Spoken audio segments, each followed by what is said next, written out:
दोस्तों आज हम लोग पैब्लो नेरूदा की लिखी हुई एक छोटी सी पोयम पढ़ेंगे जिसका टाइटल है कीपिंग क्वाइट। पैब्लो नेरूदा को 1971 में नोबेल प्राइज़ से सम्मानित किया गया था। इसके अलावा इन्हें कई प्रेस्टिजियस अवार्ड से सम्मानित किया गया था, जैसे 1950 में इंटरनेशनल पीस प्राइज़, 1953 में Lenin peace prize, Stalin peace prize जैसे अवार्ड से सम्मानित किया गया था। दोस्तों इस कविता में पैब्लो नेरूदा ने आत्मनिरीक्षण के महत्व पर जोर दिया है। कवि का मानना है कि मनुष्य बहुत ही स्वार्थी बन गया है और उसके अपने ही कर्मों ने उन्हें कई दुखों का कारण दिया है।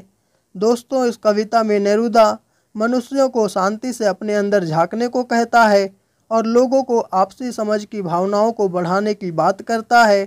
तो चलिए आइए इस पोयम को लाइन बाय लाइन पढ़ते हैं और अच्छे से समझते हैं।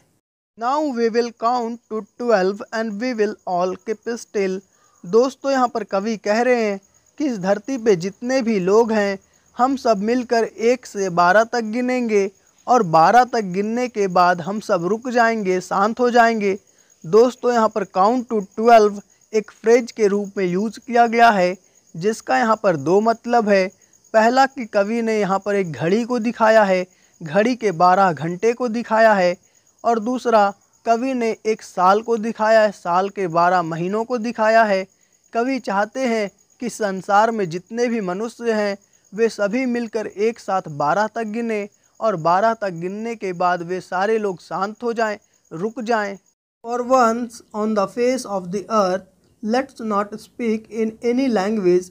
कवि कह रहे हैं कि मात्र एक बार इस धरती को साक्षी मानकर मात्र एक बार चलो हम लोग किसी से भी कोई भी लैंग्वेज में बात नहीं करते हैं। हम लोग जैसे ही 12 तक गिनेंगे सब हम लोग स्टिल हो जाएंगे, सब हम लोग शांत हो जाएंगे और किसी से भी कोई भी लैंग्वेज में बात नहीं करेंगे।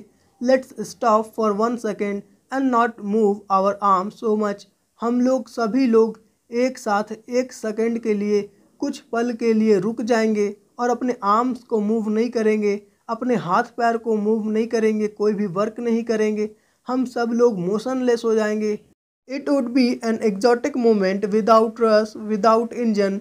कवि कह रहे हैं कि जब हम लोग सभी लोग चुप हो जाएंगे, शांत हो जाएंगे, किसी से कोई भी लैंग्वेज में बात नहीं करेंगे, अपने आर्म्स को मूव नहीं करेंगे, तो वैसा समय एक विचित्र सा समय होगा जब हम लोगों के बीच में कोई भी भागम दौड़ नहीं होगा। विदाउट रस, ना मैं तुमसे आगे निकलने की कोशिश करूँगा ना तुम मुझसे आगे निकलने की कोशिश करोगे। विदाउट इंजन, इस दुनिया में कोई भी वर्क नहीं होगा, कोई भी मशीनें नहीं चलेगी। We would all be together in a sudden strangeness. और इस विचित्र सी स्थिति में हम सभी लोग एक जैसे होंगे, एक स्थान पे होंगे। Fisherman in the cold sea would not harm whales and the man gathering salt would look at his hurt hand. यहाँ पर कोल्ड सी धरती को कहा गया है और वेल्स नेचर को कहा गया है। फिशरमैन इंसान को कहा गया है। तो जो फिशरमैन है जो कोल्ड सी में वेल्स को मार रहे हैं, वे लोग वेल्स को नहीं मारेंगे। जब सारे लोग स्थिर हो जाएंगे तो वे लोग भी स्थिर हो जाएंगे। इसका मतलब है जो इंसान इस धरती पर रहते हैं वो नेचर को, वेल्स को कोई भी नुकसान नहीं पहुंचाएंगे। और जो मैन है, जो आदमी है, जो लोग साल्ट को इकट्ठा कर रहे हैं, वे लोग अपने कटे हुए हाथों को देखेंगे और देखेंगे कि उसने क्या पाया है और क्या खोया है। और उन लोगों को रियलाइज़ होगा कि वे लोग ना तो कुछ लेके आए थे और ना ही कुछ लेके जाएंगे। और उन लोगों को अब ये रियलाइज़ होगा कि उन लोगों ने नेचर को काफ़ी तबाह किया है और उन्हें अब नेचर को तबाह करने का कोई हक नहीं है। Those who prepare green war, war with gas, war with fire. Green war का मतलब है यहाँ पर वॉर अगेंस्ट एनवायरनमेंट। जो लोग इन्वायरमेंट के खिलाफ युद्ध करने की तैयारी कर रहे हैं, एक देश से दूसरे देश के खिलाफ युद्ध करने की तैयारी कर रहे हैं, बंदूकों से, मिसाइल से युद्ध करने की जो तैयारी कर रहे हैं, विक्ट्री विथ नो सर्वाइवर्स। उन लोगों को विक्ट्री तो मिल जाएगी लेकिन उस विक्ट्री को एंजॉय करने वाला, जीने वाला इस धरती पे कोई नहीं होगा। Would put on a clean cloth and walk about with their brothers in a shade doing nothing. और इन लोगों को 1 से 12 तक गिनना चाहिए और इन लोगों को शांत हो जाना चाहिए। और जिनके साथ ये लोग युद्ध करने की तैयारी कर रहे हैं वे लोगों को भाई की तरह एक साथ चलना चाहिए, एक साथ मित्रता बना लेना चाहिए और उन लोगों को एक दूसरे को नुकसान पहुंचाने की कोई भी इच्छा नहीं होनी चाहिए। What I want should not be confused with total inactivity।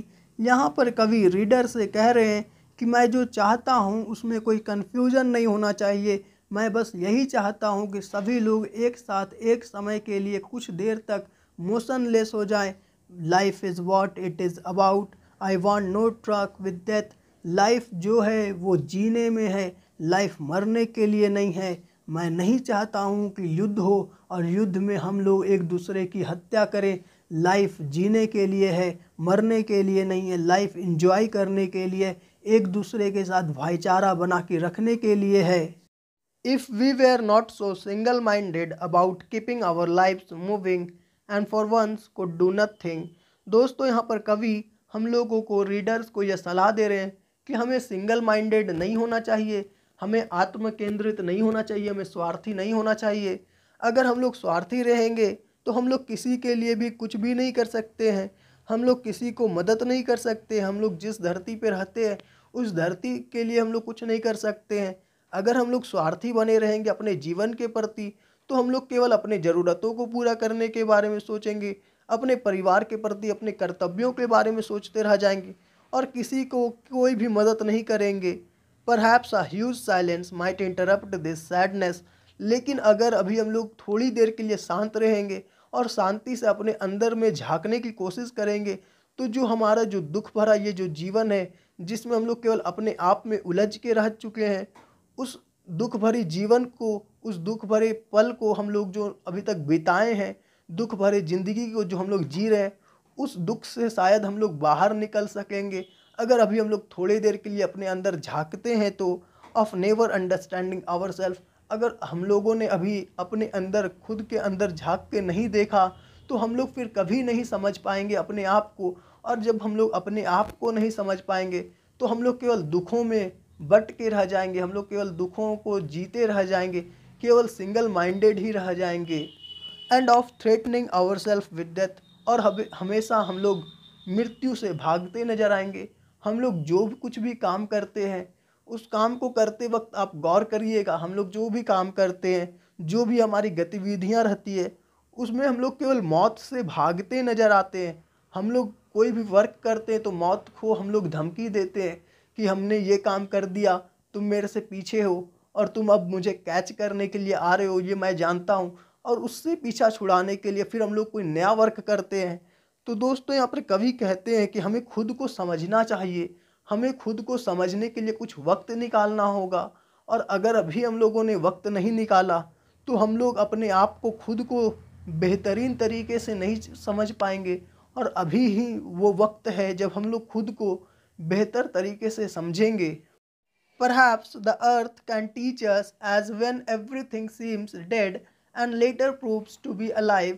यहाँ पर कवि कहते हैं कि शायद हमें धरती से कुछ सीखना चाहिए जब हर एक चीज़ यहाँ पर मृत दिखाई देती है और उसके बाद भी वह एक जीवित और समृद्ध के रूप में हमारे सामने आता है। मैं उदाहरण के लिए आपको बताता हूँ, अगर आपने कोई सीड देखा होगा, कोई दाना देखा होगा, बीज का दाना देखा होगा, तो वो कैसे मृत नज़र आता है, लेकिन बाद में वही सीड एक विशाल सा पेड़ के रूप में जन्म लेता है, विशाल सा पेड़ बनता है, उसमें मीठे मीठे फल आते हैं। कवि कहते हैं कि हमारे अंदर जो अच्छाइयाँ हैं वो अभी मृत बैठी हुई है, क्योंकि हमारे अंदर स्वार्थ की जो भावनाएं हैं वो काफ़ी जकड़े हुए हमारे भावनाओं को।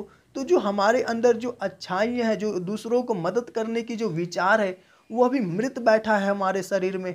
तो जब वो मृत बैठा है तो हम लोग उसको क्यों नहीं उजागर कर सकते हैं, उसको क्यों नहीं सामने ला सकते हैं।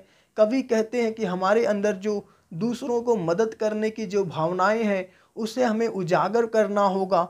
और इसी तरह पोएट अपने अंतिम 2 लाइन से ये पोएम को समाप्त करते हैं। पोएट कहते हैं, now I will count up to 12 and you keep quiet and I will go. Poet कहते हैं अब मैं 1 से 12 तक गिनूंगा और मैं अब शांत रहूँगा, तुम भी अब शांत हो जाओ और मैं यहाँ से चला जाऊँगा। यहाँ से चला जाऊँगा का मतलब अब मैं तुम्हारे पास से किसी और के पास जाऊँगा और उन्हें फिर ये सारी बातों को बताऊँगा। तो दोस्तों आपको ये पोएम कैसा लगा कमेंट करके ज़रूर बताएं। मैं आपसे फिर मिलूँगा एक नई वीडियो में, तब तक के लिए धन्यवाद। जय हिंद, जय भारत।